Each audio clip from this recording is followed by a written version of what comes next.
than we used to. Yeah, I think that's actually going to be a really important card in the matchup, to be honest, because we might be seeing that Galarian Weezing be thrown into the active position early to try and shut off the crazy code from the Porygon Z. So definitely an interaction we'll have to watch throughout this series. I think it's going to one we're going to see, and it looks like we are ready to head on into the match. So let's head on over to game one and see if Cramorant can flip enough heads or the Eternatus deck can slow him down enough.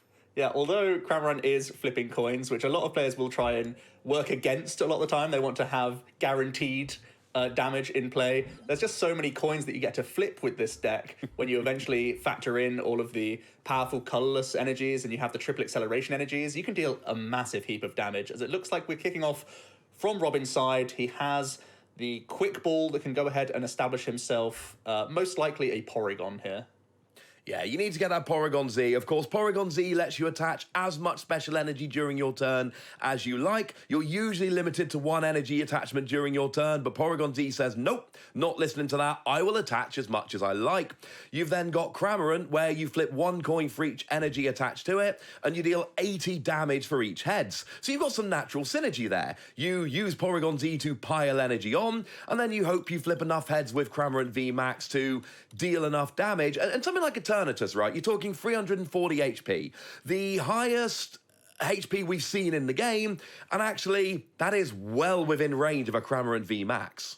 Yeah, that's what sets this archetype aside from basically every other deck. Cramorant VMAX can knock out opposing VMAXs, and without weakness, no other VMAX can boast that. So that's really the win condition of this Cramorant VMAX archetype. And let's not forget that the Cramorant V can also put in a lot of work here. It looks like Robin actually did prize a couple of his regular Cramorant Vs, so he's going to have to hope that the two that he has access to is going to do a lot of work here. A pretty awkward start. He had to get rid of one of his two Glimwood Tangles, and Federico is actually playing Chaotic Swell, so Robin's hand isn't looking ideal for next turn. Federico does already have that energy drop, and he can also Crobat for one additional card here.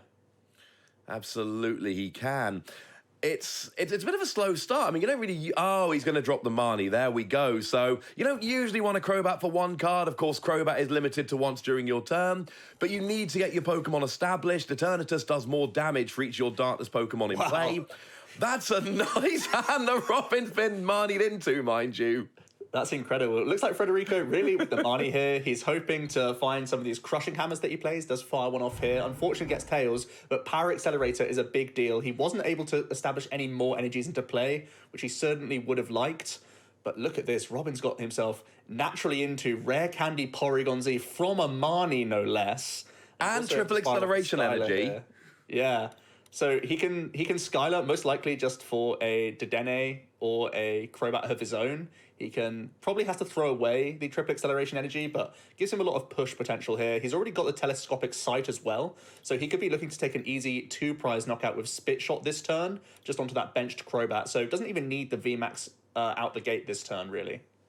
No, that is lovely. Of course, Cramorant can do 160 damage to the bench. Telescopic Sight means it's an extra 30 as long as you're attacking a Pokemon GX or V. It means instead of just going after Dedenne, you can go after Crobat as well. So you're right, he does have to discard the triple acceleration energy, but you need your Porygon Z and your Rare Candy, and that Telescopic Sight is what's going to get you the KO. So as long as Robin can draw a couple of energy off this Crobat, we are going to see an early 2-prize advantage for Robin.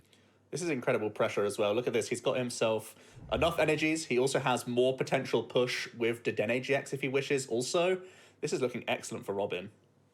Yeah, this is a very nice start. He's got the recycle energy, of course. One of the things about Spit Shot is that you have to discard the energy when you use it. So the recycle energy bouncing back to your hand is an absolutely great advantage there. And it's now up to Robin, like, how many of these energy does he actually want to attach? Of course, if he does use Spit Shot, he is discarding them all. Does he want to lose 3 of his, that many energy so quickly? But then again, it's capture energy, so I think he's probably going to be all right. Yeah, I think you just pile everything into the active and hope to Dede change into that VMAX. I mean, if you take the knockout this turn, you wipe all energy off the board. This could just get incredible here. He's got a couple capture energies, so he can fill his board quite happily. He can also Quick Ball just to thin his deck as well if he wants to, because he's already holding on to a Dedenne GX. We are going to see that backup Cramorant coming in from the Capture Energy. It is a hand attachment from the Crazy Code, so you do get the activation, which is a nice little thing to bear in mind as the games go forward. But so far, 4 energies onto that Cramorant V. He's just going to go ahead, take another Porygon out for the backup. He can then quick ball away the Porygon that's in his hand and probably thin yet another card from his deck, probably just the other Porygon at that point. And then he's just looking for that VMAX, really. Yeah, I mean, this is looking brilliant. You've got the backup plan. If you whiff the VMAX, then you can still get the 2-prize KO on that Crobat anyway. But obviously what you want to do... Oh, and there is the VMAX. Boy. A couple more energies as well. This is incredible. This is going to be a huge KO if we get the heads flips. We are. And of course, Robin did have the Glimwood Tangle in hand, but it did go away with the Marnie. But I think that is about the only thing that's happened that isn't ideal for Robin so far. This has been just a phenomenal first couple of turns. What do we see with Max Jet? Oh. Oh, what a mess. He needed the 3 heads and was only able to achieve 2. So that's a bit of a downer for Robin, but the positioning is still insane. He's got the ideal turn 2 board state, essentially, with a giant Cramorant, and wow, Federico has nothing in response. He's just able to hit for 30, as Robin's just going to carry on flipping coins at this stage. I mean, what an incredible board state he has comparatively. He's even managed to get himself a backup Porygon Z just in case one goes down. So this is just, I mean, at this stage, if you're Federico, what do? You kind of have to try and KO the Cramorant. Now, the good news is that Cramorant is, I believe, now in range of Eternatus's attack if he gets the VMAX and an energy and 4 more bench Pokemon. But even now, that is asking an awful lot straight off the bat, and Robin is almost certainly going to be up 2 prizes unless things go very, very wrong. Yeah, Federico can see it. He knows that he's really not holding on to much. Going down a couple prizes really early on in that game with no energy remaining in the field means that that Cramorant is just going to continue to flip those coins and continue to munch through the board and get an even greater advantage. What an incredible Marnie that was. I mean, Robin's hand was looking very poor, to be honest. He was really in top deck mode of his own, but it's pretty rare that someone's holding on to a 2 rare candy hand and then you get Marnied into another rare candy plus the stage 2 that you actually need. What an incredible Marnie that was. Yeah, I mean, it was such a good Marnie, he actually had to discard the triple acceleration energy, which of course gives you free coin flips on a Cramorant VMAX. It's a phenomenal card. And Robin was like, you know what, I've drawn so well, I'll just discard that and carry on with my turn. And I mean, Federico's hand must have been terrible because, you know, Robin was going up 2 prizes. There was a chance of a return KO if Federico had a really good turn, but unfortunately that was just absolutely not going to happen, apparently. Federico scoops them. We're going to head on into game 2, where, I mean, certainly Federico is hoping things are going to go quite a bit better. Yeah, absolutely. It can't get much worse than that. He got a Power Accelerator for no backup energy attachments. He wasn't able to Marnie himself into any additional draw, no Crobats, no Ball Search whatsoever.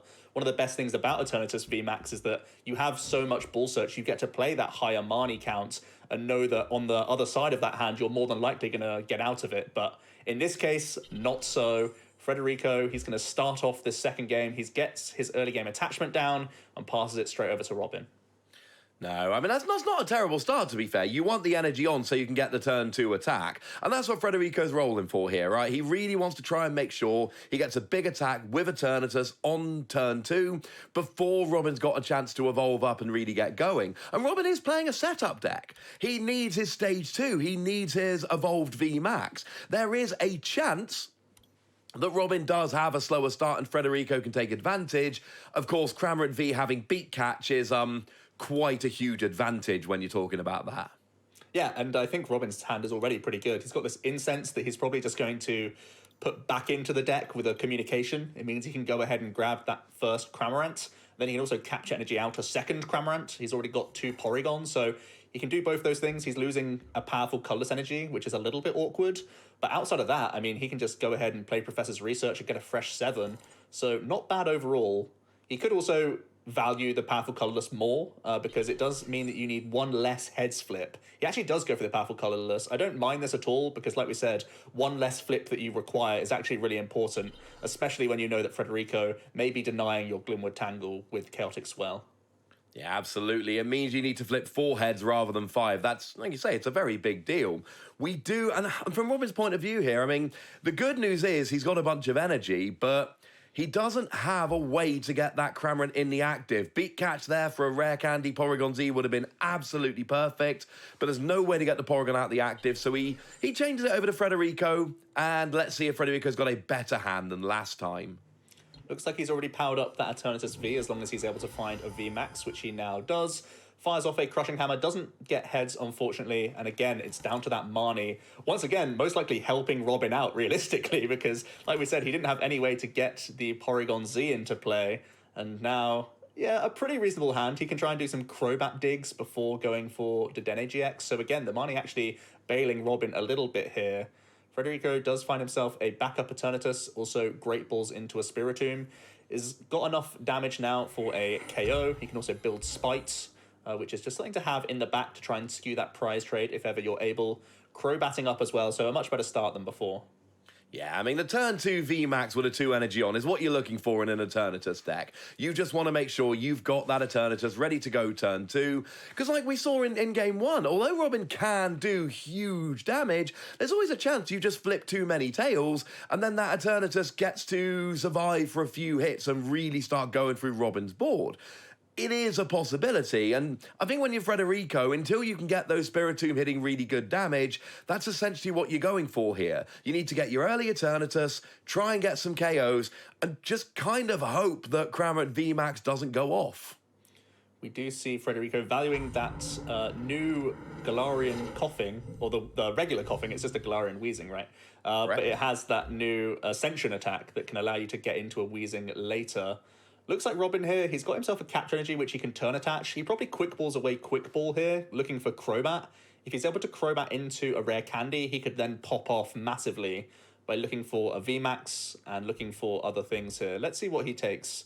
Yeah, he's exactly going to go for this Quick Ball play. I feel like Crobat makes a lot of sense. You have a huge high roll potential again, where you flip 4 heads and you just knock out the Eternatus and all energy in play. So it's a really big push that he can try and make here with Crobat plus the Dedenne, and then hopefully a draw supporter in between as well.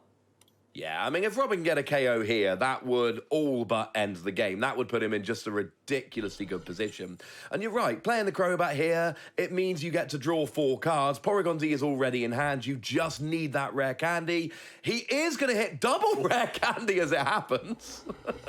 This is really nice. He can Dedenne change now, and then he still has a supporter after this Dedenne change, potentially. So a ton of push, still does need that VMAX and a ton of energies.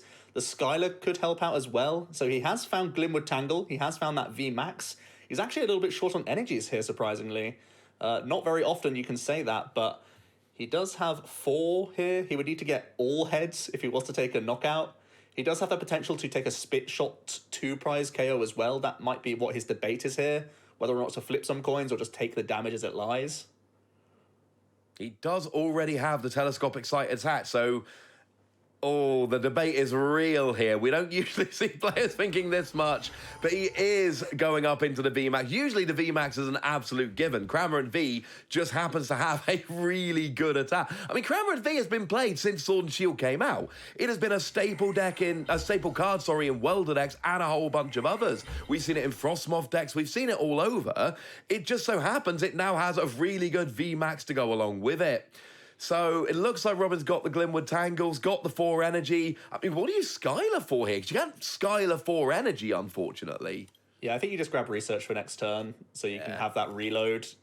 Your Cramorant isn't going to get knocked out, so you can flip these coins. If you hit all 4 heads, it's insane. He probably takes these reflips here. But doing equally as poorly. Yeah. Exactly the same. Flips. But he's hoping that next turn, the Cramorant takes a big hit. You can Professor's Research, then try and find some triple accelerations and finish off this Eternatus. We must stress that there's only 2 Glimwood Tangle in the deck. Robin has established one early, and if Federico can find that Chaotic Swell, he can completely deny those reflip turns. So that's important to note here. It would essentially counter both the stadiums in one, which would be huge. And I believe this is open deck list. I believe you can see your opponent's deck list in Players' Cup 3. And he definitely could in Players' Cup too. And that means that the players are aware of this. That's why we don't see Robin playing Glimwood Tangle early, because, you know, that Chaotic Swell, it's too good of a counter, quite frankly. So you play it when you need it. And I want to point out, of the 3 times that Robin has flipped, he's gone under 50% all 3 times. Yeah, you never want to have that low side of variance. I mean, you could argue that he's had the good side of variance just from, you know, Marnie's helping him out quite a lot. But there's even more variance to be had exactly with this deck because of these coin flips.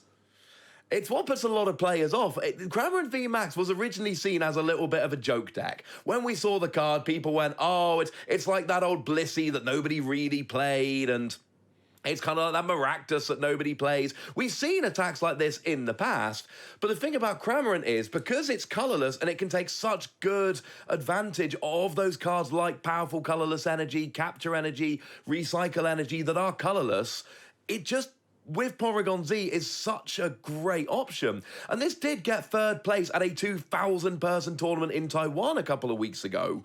So this isn't just Robin, this is... Cramorant VMAX is a legitimate top-tier archetype now. Yeah, a couple of big differences. Like you said, the Recycle Energy obviously being a huge one, and just that Cramorant sticks in play. So you can take turns off where you don't really do much, and you're still just there flipping, you know, sometimes 5, 6, 7, 8 coins. And you just, you know, even if you are flipping the coins, you just have such a good multiplier that you still get there a lot of the time. Now, we Crushing do Hammer see... coming in now, yeah. Yeah, Crushing Hammer's come down. Federico's actually... He's established his board quite well, but Eternatus doesn't do enough damage. And there's no backup attacker, really. Federico doesn't have an energy on his benched Eternatus. And if Robin takes a big KO here, that could be huge. We do find a couple energies here. No guarantees, but at least the Glimwood Tangle has stayed in play. Federico really was probably digging hard for that one Counter Stadium or Dangerous Drill even as an option that he does play in his deck. So there's no surefire way of taking a KO for Robin here. Only 5 coin flips in air quotes to try and reach that knockout. And I'm looking at Federico's board. That Spiritomb could actually be potentially getting a return KO next turn. So Federico might not need a backup Eternatus here. That Spiritomb could both take a KO and give him a turn to attach to Eternatus. So I'm watching that Spiritomb right now, because if Robin gets a KO here, and it's kind of looking like that's quite likely, I think Spiritomb, maybe with a Galarian Zigzagoon, could save the day. Now we see the heads coming out. It's over 50%. That's enough.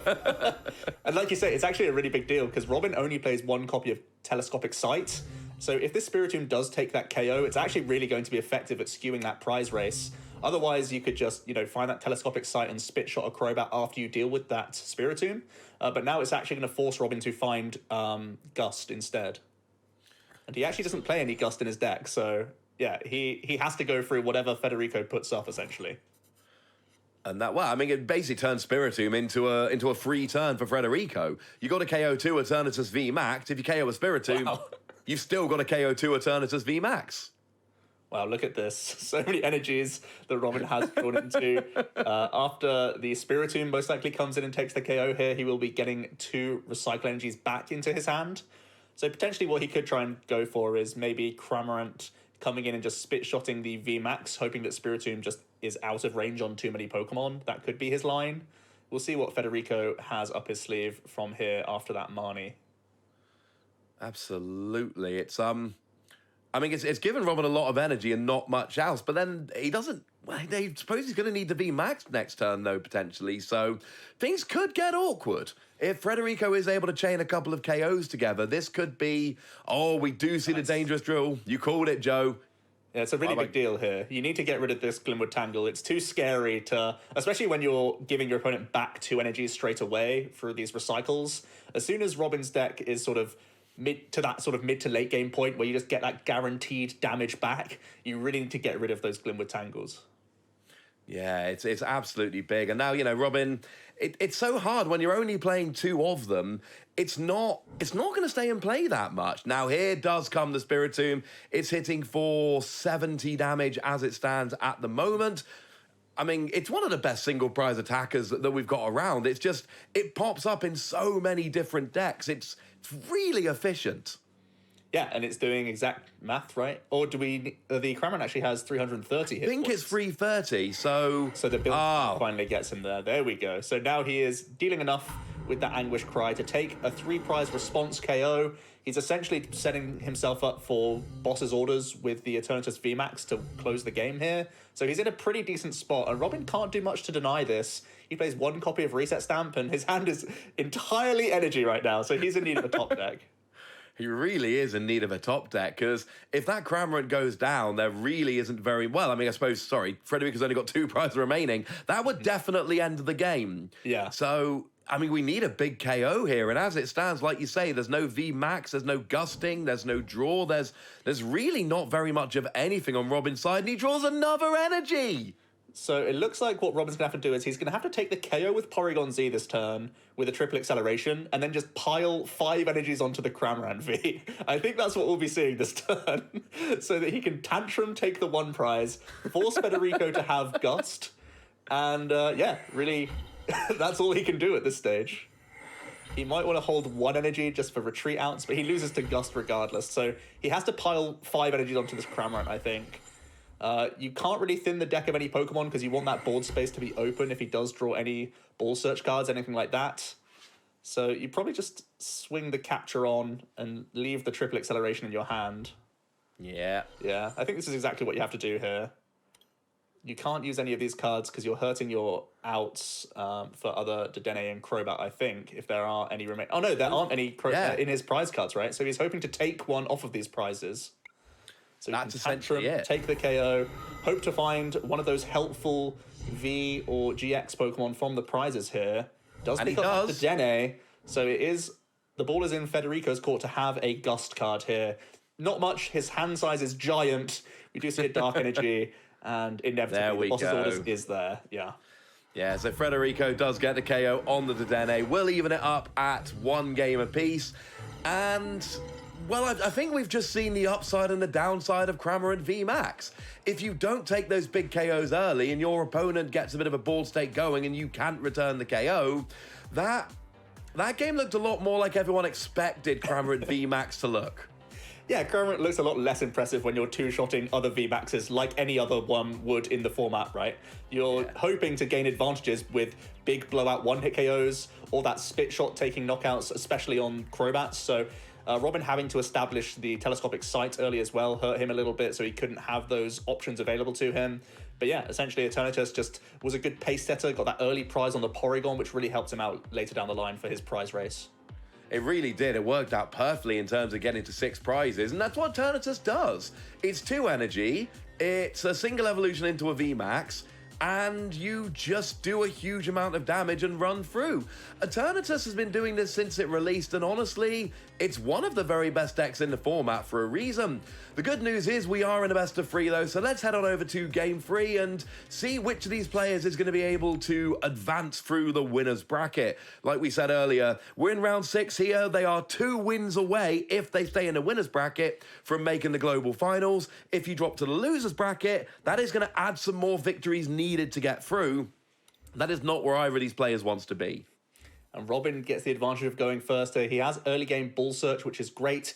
He even has picked up the Porygon Z now, so he could simply quick ball away potentially the reset stamp if he just wants to have a backup Pokemon here, or he could hold his entire hand knowing that he can Skylar for the rare candy next turn and then evolve into that VMAX and hope to just quick ball into Dede Change, that sort of thing, and really push on from there. So yeah, not a bad start. Some of the huge advantages of this deck, as you've already mentioned, Ross, Capture Energy just gives you so many good outs to get your early game basics into play.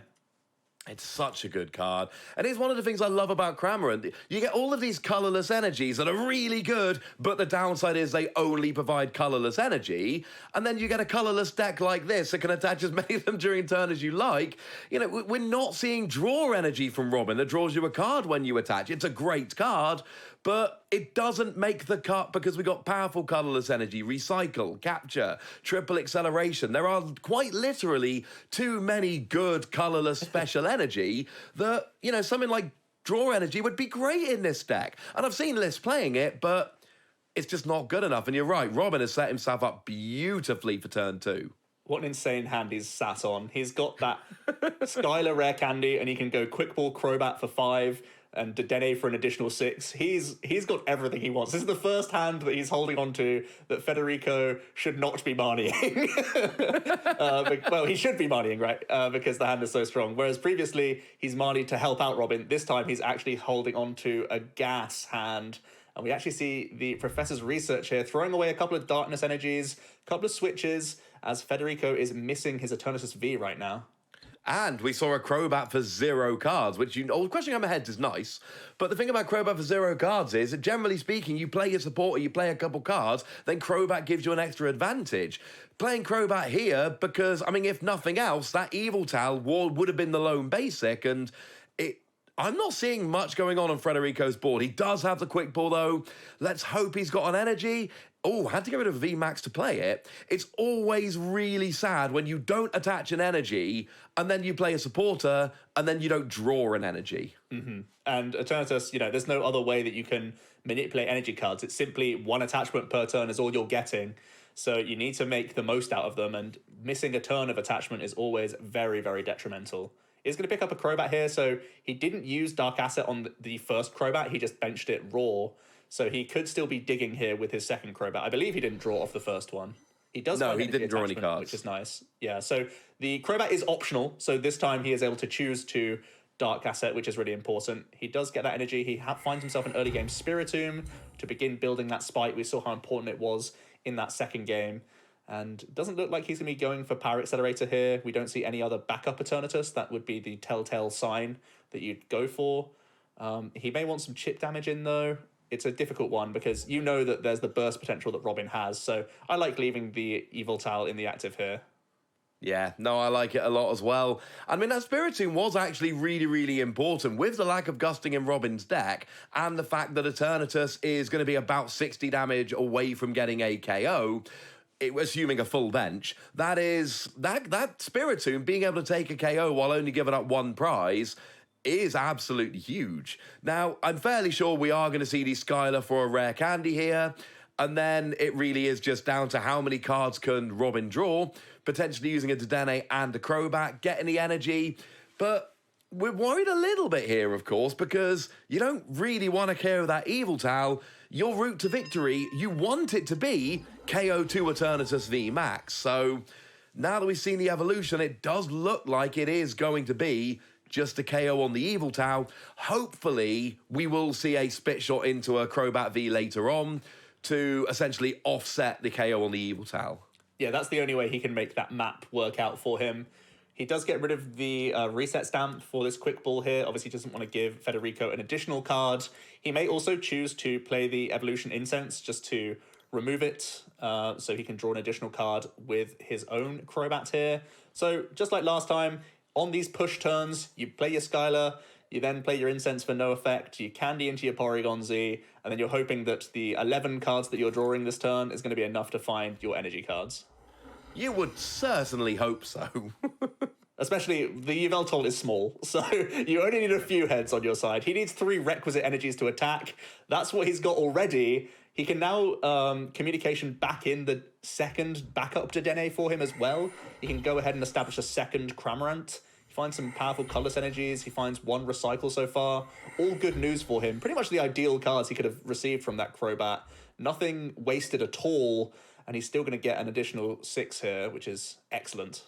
Yeah, this is wonderful. Using that communication to grab yourself another basic and then playing Dedenne without discarding anything from your hand. That is absolutely beautiful. Robin's deck, we've seen over the 3 games, it's running quite well.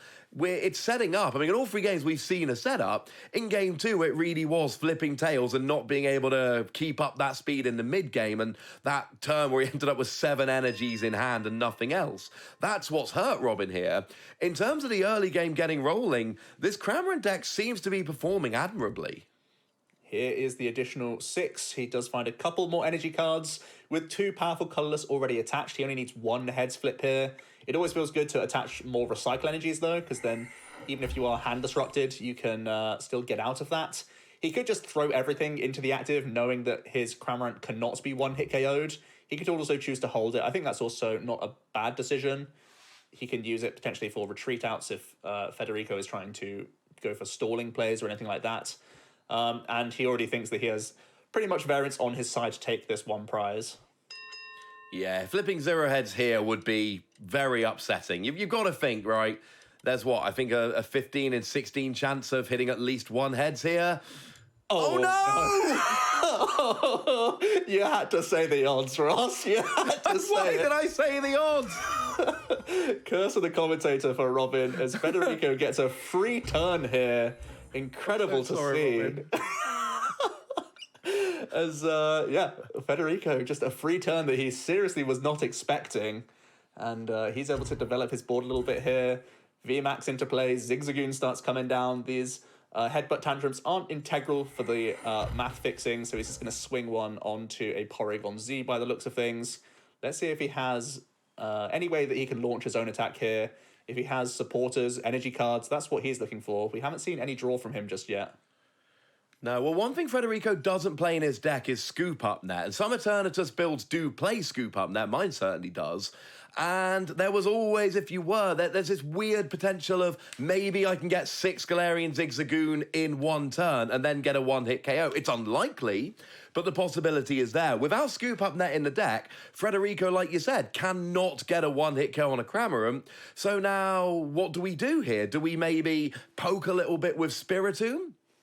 And then try and finish with Eternatus and say, look, I've got a giant Eternatus. You have got to KO it right now. Bearing in mind, I've just taken most of your energy off the board. Or do you go into the Eternatus now and use Spiritomb potentially as a backup? We did see an energy being taken away with that dangerous drill. Yeah, that's not a bad play. He wants to limit the VMAX as much as possible, give Robin the least amount of coin flips. As you see, sometimes they can just go wrong for him. Federico, he hasn't slammed down any energy card just yet. As you say, there's a small debate here whether he wants to get the early chip damage in with his Spiritomb, if possible, or if he thinks that Robin's hand is limited enough that he could risk using Eternatus aggressively to get the damage just straight onto the board. So it could be a debate here. It is going to go into that Spiritomb. It's the play that we saw last game pretty effectively for him last time. And it looks like at the moment we're just going to see 70 with the Anguish Cry. I like this play. The idea is you bring in the Eternatus to take the KO, and then you've got the undamaged Eternatus, and potentially all the energy has gone off the field, just making Robin's job of getting the KO that much more difficult. Good news for Robin, he's got plenty of energy in hand, he's got a decent board setup. Bad news, as we mentioned a couple times, and it really does bear repeating, there's no gusting in Robin's deck. Right now, using a boss's orders to try and grab an Eternatus and flipping some coins, that would be a really good way to go about doing it. If all he's doing is just getting a KO on the Spiritomb here, is that really enough board pressure at this stage of the game? And his hand is looking really weak after this play as well, especially if Federico can respond with a KO. Robin's really going to need the help of this prize card here to see if it can get him out of the rut that he's in. He doesn't really want to commit another board space to any of those small helpful Pokemon, so finding that research is a really nice prize for him, keeping him in the game, I'd say. It is, and if I'm Robin, I'm upset right now because he finally flips 3 out of 4 heads, and it's when you're attacking a Spiritomb. Yeah, a bit of over KO there, doing easily enough damage to deal with a little Spiritomb with only 40 hit points remaining. Federico is now finally going to commit energy to his Eternatus VMAX. Also fires off a Crushing Hammer, and he's playing the Marnie here. He still needs a few Pokemon, I believe, to reach with his Dread End here. So he's going to look to find some more Pokemon to put into play. Another Eternatus is a good start for him. I believe he needs a full bench. Full bench would be 270, plus a 70 on is 340. That would be the KO. So I think as it stands at the moment, Federico's actually 2 Pokemon shy. And there is the Crobat drawing another 4 cards. Can one of them be a Pokemon? Desperately needs one here. He has a few Coughings still waiting around. He's got more Eternatus Vs he could play. In the worst case, he could put down a Crobat V as well, just for no effect, just for damage. Does he get there? Let's have a look. He plays 2 Galarian Zigzagoon as well. He may just be short. I imagine you'd slam it down straight away if you had it. I would think so. Also got himself the Celtic Swell, which is also a huge deal, making his Eternatus even more tanky, hopefully. He does have that Quick Ball, so he will be establishing that final Pokemon that he needs to take the knockout here over a couple of turns. It's going to be an Eternatus V as his selection, and he's going to go ahead in this prize race now. He is, and let's not forget, he did hit a heads on Crushing Hammer onto that bench Cramorant, so not only do we see the KO, but actually knocks a bunch of energy off. Of course, the fact that two of them were recycle energy obviously helps hugely here. And honestly, like, as far as I'm concerned, this is the turn for Robin. Robin needs a huge KO here, because frankly, there's no energy on a benched Eternatus. So if Robin can get a KO here, then Federico is going to really struggle to two-hit KO it, because you need 2 energy on the Eternatus, but then if you attach to Spiritomb, you can also attach to Eternatus. A big KO here is going to put Federico in a super awkward position energy-wise, so I think at this stage, Robin just really needs to try and, well, just get the energy on and go a little bit nuts. Yeah, interesting. He chose not to take the capture energy proc here. I thought he may have potentially gone for Skylar for Telescopic Sight, take the 2 prize KO that's on the board and just capture another Cramorant to the bench, and then just try and take stuff off the prizes that help you out a little bit. This time he has to Skylar to try and find a Dedenne most likely and just dig through his deck. And it means that he really needs to find a lot from this draw here. I feel like the capture energy for the backup Cramorant was probably the strongest move he could have gone for. He's eyeing things up now. He has 1 Cramorant VMAX in the deck. He's eyeing up what else he can do. He can play the he can play the Glimwood Tangle just to bounce, but still looking a little bit awkward for him here. So he's just going to go for the communication, grab the VMAX immediately, and just take the flips, really. I think here he's hoping that the 6 coin flips is going to be enough. He needs 5 of the 6, I believe, because he doesn't have any powerful colors established. So really low odds. It's a lot to ask for. I mean, this was what I was essentially looking at. You're right. It's not an amazing play because you need to flip all the heads, but this would basically end the game. A KO here would put Federico in an absolutely terrible position. So you're right, there definitely were other ways to go, trying to take a bench KO and then work on getting more prizes later. But, I mean, Robin, he's got 0 cards in hand. I mean, this is be so huge. Oh, no! No! I mean, he needed 5 of the 6, so it was a big dreamer play. You have to respect it. He also knows the prizes better than we do as well, so you may have thought that taking that Tempo 2 prize KO and setting up a backup Cramorant wasn't enough to push towards game. It gave him additional top deck as well. We also see a Crushing Hammer getting heads again, really limiting the coin flips that Robin has available to him. It is going to be the Dread End into the active. There's just a better board position for Federico here. And wow, just the Glimwood Tangle not doing it for him. Robin is just forced to concede here. And is thinking about it, yeah. he does concede in the end. So yeah, just some awkward hands there. Didn't have the flips on his side. When you're in that Hail Mary situation trying to get 5 out of 6, you have to say that it wasn't just bad luck. You were really trying to make a big push there to steal a game, and he wasn't able to in that case. No, unfortunately not. And the worst bit is he did flip 5 tails. So what he flipped was it was just as likely as what he wanted, but just the other way round. And that essentially is a downside of Cramorant. We just watched a 3-game series, right? Cramorant won one of those 3 games and unfortunately dropped Robin down to the loser's bracket.